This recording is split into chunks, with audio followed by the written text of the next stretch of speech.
Hi my friends, I'm Juliet Lobo, back again, your HR enthusiast partner from channel Campus to Human Resources, My HR Journey. So today again I am back with an interesting topic which would be very much important to you, and that is consequence management in HR.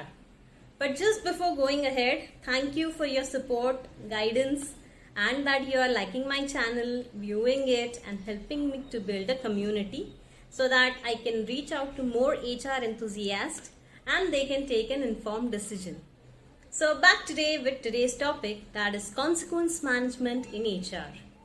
Many people reached out to me stating, what is consequence management? You have been speaking out in your videos. So help us understand, get more insights about this particular topic.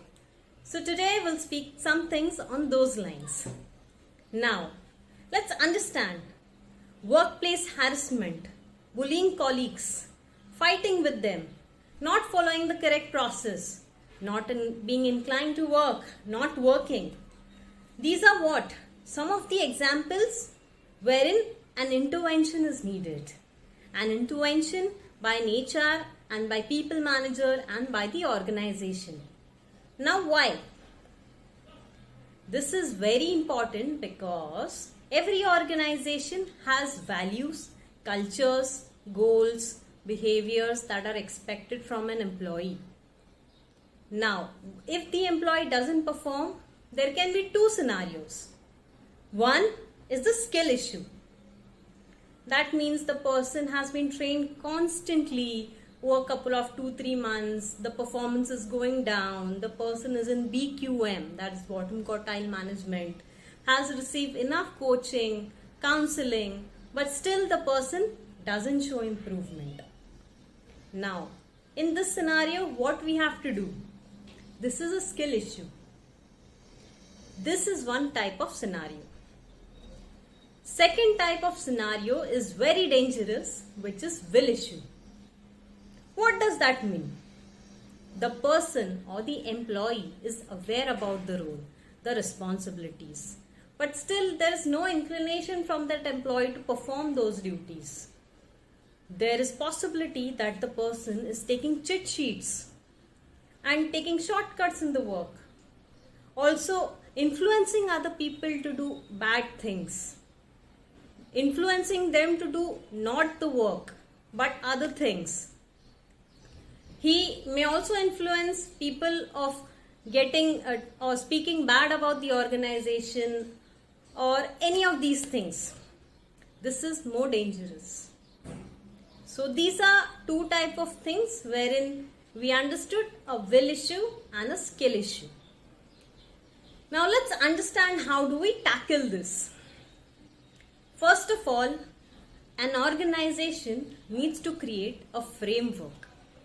That is consequence management framework, in which it defines what are the things that it will do in case of will issues, what are the things the organization would do in terms of skill issues.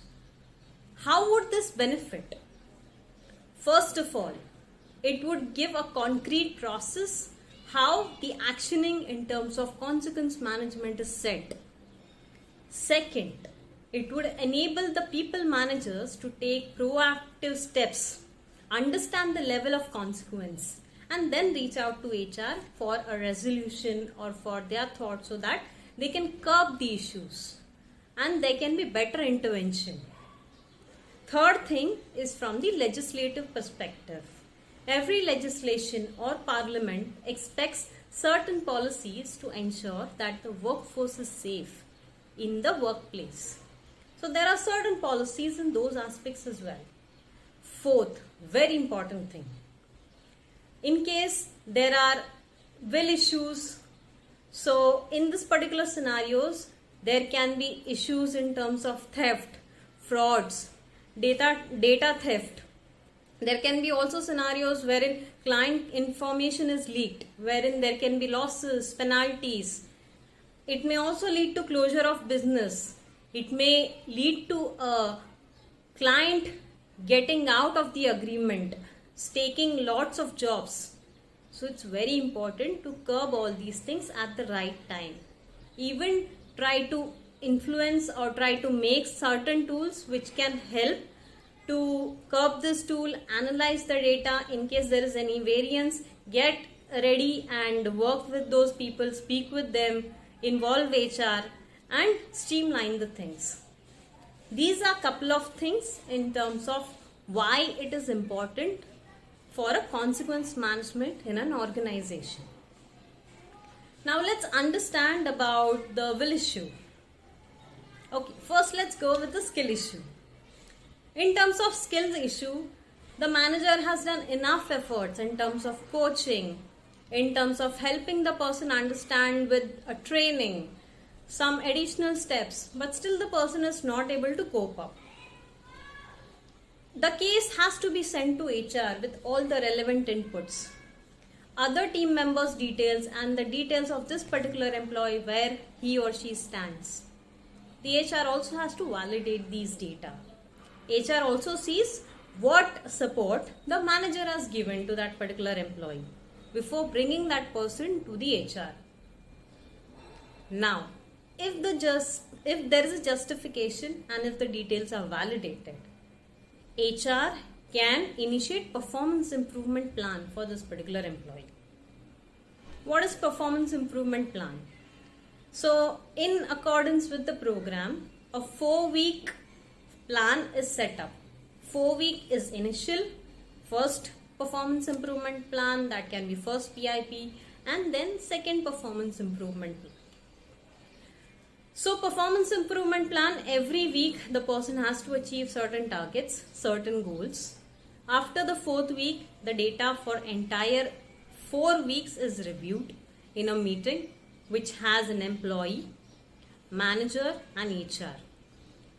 This at initial level has to be acknowledged by employee that he or she is aware that these things the person has to do in next coming weeks. This also has to be updated via an email in the system or any of the systems that a person or the organization has in terms of employee data management system. So all these information get recorded in the organization system also. After this, basis the results, there can be 3 scenarios. First, the person is able to clear the performance improvement plan. Well and good, the person can focus again on the work related aspects, and slowly and gradually next phase in life would come for that particular employee in terms of work, in terms of achievements and other things. The manager can groom and constantly inform what is expected. The next thing, the person clearly doesn't perform. In this particular scenario, the person moves to PIP 2, that is performance improvement plan 2. This again is for 4 weeks.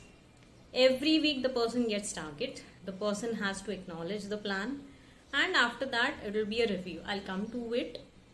And the third scenario is where the person has done a little better but not completely closed the PIP. In this particular scenario, the PIP can be extended by a week or 15 days. This is in concurrence with HR and the program, because the person has shown efforts. These are a couple of things in terms of initial PIP.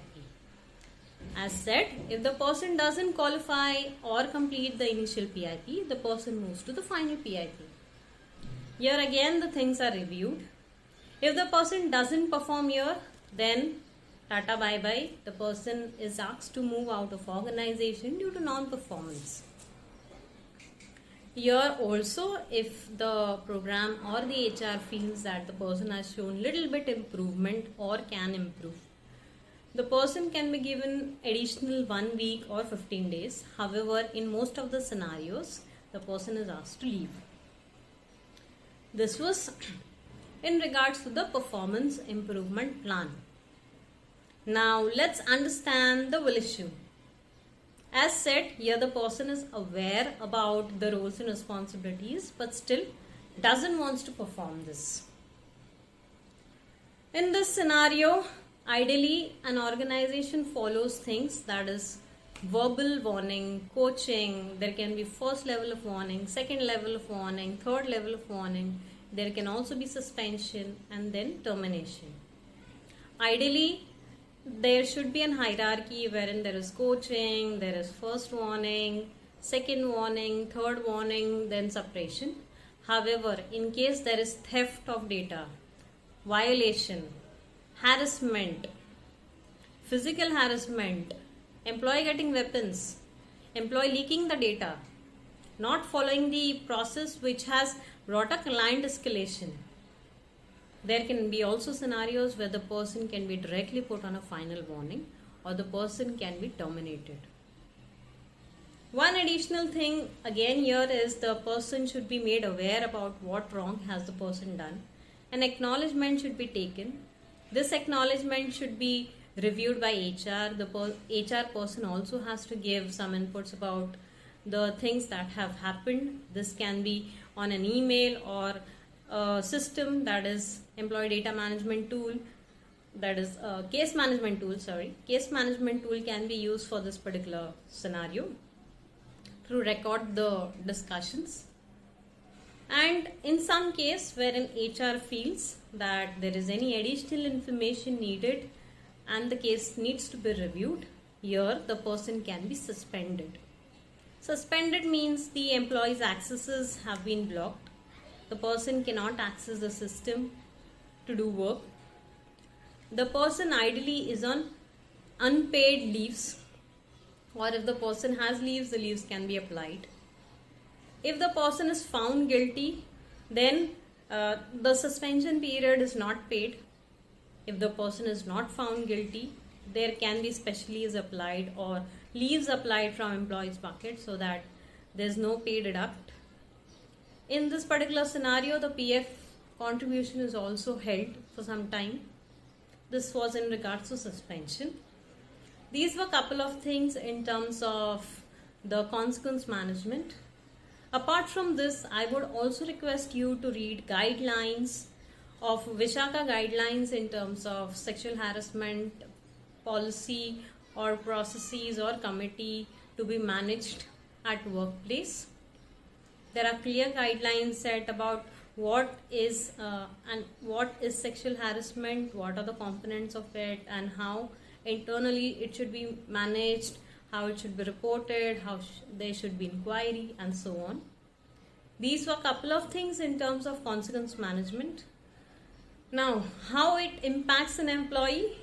The person's promotion, transfer, hike can all be held because of the consequence management process. In case the person is in any of the levels of consequence management, the person may not get performance incentives also for a couple of months in case the person is on PIP.